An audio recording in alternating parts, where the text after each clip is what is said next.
میرے ساتھ ایک ڈاکٹر بیٹھا ہے جمیل، میں اس کے پاس گیا، میں نے کہا میرے پیٹ میں درد ہے، اس نے انجیکشن لگایا، میں نے کہا یار درد تو ختم نہیں ہوا، اس نے پھر انجیکشن لگا دیا، ایسے ہی 8-10 دن اس نے انجیکشن لگاتا رہا۔ جب گئے ہو بڑے ہسپتالوں میں تو انہوں نے کیا کہا؟ اس نے کہا یہ انجیکشن ریفیکشن کر گیا ہے اور پینڈس پھٹ گئی ہے، اگر آپ آدھا گھنٹہ لیٹ ہوتے تو آپ کی ڈیتھ بھی ہو سکتی تھی۔ ہماری بھابھی کو جو الرجی تھی نا، اس کا انجیکشن لگوانے گئے تھے اور انجیکشن جو لگایا وہ ریئیکشن کر گیا۔ ذہن ہی نہیں گیا کہ ہم اپنا مریض کو ٹھیک کریں یا بھائی اس کے کارروائی کر سکیں ابھی تک۔ اور یہ پڑھا ہوا بھی نہیں ہے، نہ اس کے پاس لائسنس ہے۔ السلام علیکم ناظرین، میں ہوں آپ کا میزبان اعجاز خان اور آپ دیکھ رہے ہیں NPG میڈیا۔ ناظرین، عطیت کے پھیلتے ہوئے ناسور کو روکنا کس کی ذمہ داری ہے، یہاں پر سوالیہ نشان ہے۔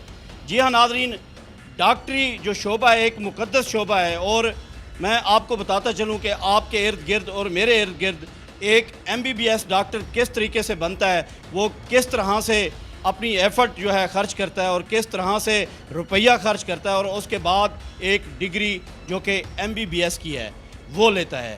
عطیت کیا ہے؟ ہمارے شہروں کے جتنے بھی قصبے ہیں، گلیاں ہیں، علاقے ہیں، نواحی علاقے ہیں یا دیہی علاقے ہیں، تو ان میں جو بھی ایک شخص چاہے وہ میٹرک پاس ہی کیوں نہ ہو، تو وہ چند دن کسی ڈاکٹر کے پاس، چند مہینے کسی ڈاکٹر کے پاس مریضوں کی دوائیاں پیک کر کے دینے والا جو ہے، جا کر کچھ عرصے کے بعد وہ کسی بھی علاقے میں اپنی ایک کلینک بنا لیتا ہے، اور اس کا جو ہے رد عمل کیا ہوتا ہے کہ جتنے بھی مریض علاقے میں ہیں وہ ان کے پاس جاتے ہیں، نا تجربہ کاری سے ان کی دوا یا ان کو انجیکشن، میں ان کو ٹیکہ اسپیشلسٹ بھی کہوں گا کہ یہ ایک انسانی زندگیوں سے کھیلنے والا کام جو ہے وہ عطیت ہے۔ انہی عطائیوں نے انسانی زندگیوں سے کھیلنا شروع کر دیا ہے۔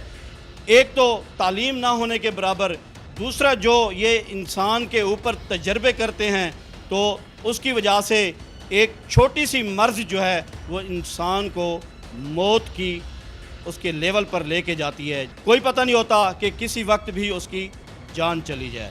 تو ایسے ہی یہاں پر جلال پور پیر والا میں بات کروں گا عطیت کی، تو اس کو فروغ دینے والے کون لوگ ہیں؟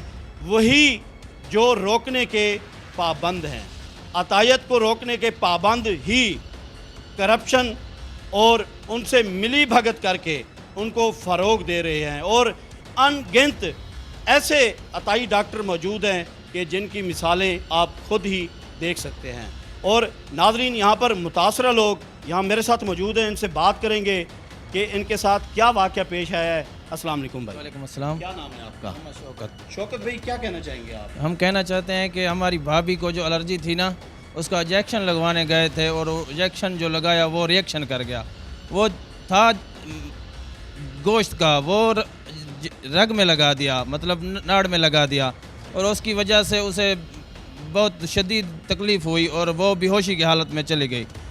پھر اس نے ہمیں ہسپتال نہیں بھیجا، اس نے پھر دوبارہ علاج کرنا شروع کر دیا اور اس کے بوتلیں لگائیں، انہوں نے ٹیکہ لگایا، اس کے باوجود بھی مریض ہمارا صحیح نہیں ہوا۔ ہم نے کہا ہمارے ساتھ چلو، اس نے کہا ہمیں کیوں چلوں، اس نے کہا میں نہیں ساتھ چلوں گا۔ پھر ہم نے اسے اٹھایا اور ہسپتال لے گئے، لودھرا لے گئے، انہوں نے جواب دے دیا، پھر بہاولپور لے گئے، اس کے بعد بھی انہوں نے 1 دن رکھا، پھر وہ جواب دے دیا انہوں نے۔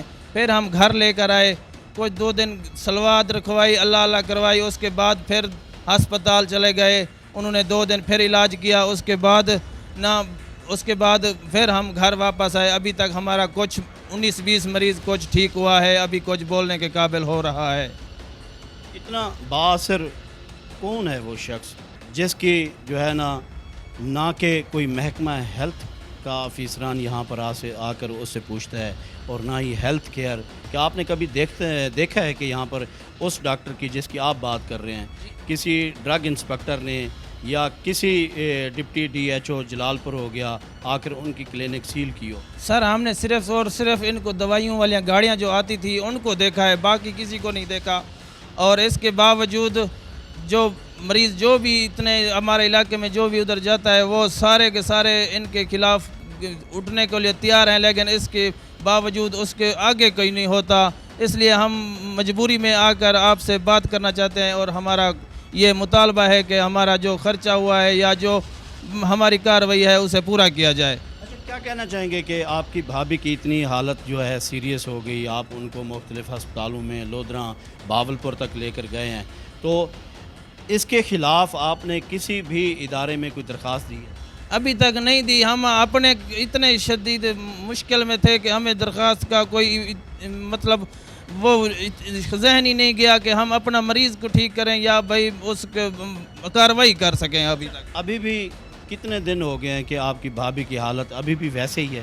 نہیں، اس 8 دن تو ہم بالکل بھی نہ کھانا کھایا، نہ کوئی پانی پیا، نہ کوئی کام کیا کام ڈھنگ کا، کوئی نہ کاروبار ہمارا بند ہو گیا۔